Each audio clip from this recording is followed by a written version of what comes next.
Grabe yung mga tirada oh. So, dapat na dong diri ron tanin nyo na dong. Layo ron kay na imuhang kun dong. Sayang kay nang tulo ka space diya nga. Pila rin pagkuha ng balas. Ano? So molder we can ship nationwide, Luzon, Visayas, Mindanao, no?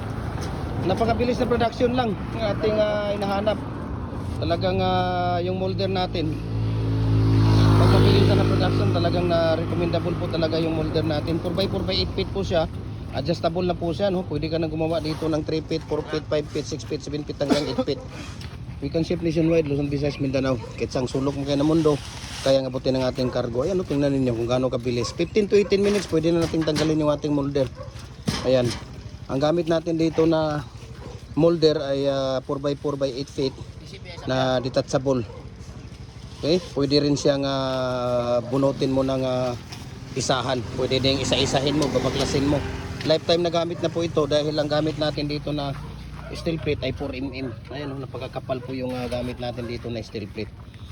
Tapos i-follow niyo yung mga Facebook page natin at saka yung ating YouTube channel dahil lahat ng ating tawag dito, lahat ng ating mixing tips at saka ratio ay mapapanood ninyo sa ating mga cyber communication. Okay, so i-follow niyo yung Facebook page natin, Jim Hardware and Kukulamber Concrete Products, Balulang Brands, Jim Hardware and Kukulamber Concrete Products, Kanituan Brands, Triple A and F Kukulamber, ang ating personal Facebook account, Felix Tan Pagikan Jr., ang ating Instagram, Felix_Pagikan 2000, at saka yung ating TikTok at Jim Hardware Cagayan de Oro or Felix Tan Pagikan Jr. Tapos ang ating YouTube channel, Jim Hardware and Kukulamber and Concrete Products, no? Para updated po kayo sa ating mga video. Ayan, tingnan niyo kung paano ilalagay yung ating mating. Okay? Yung mating natin sa loob ng ating tawag dito sa ating molder. Napakabilis lang, no?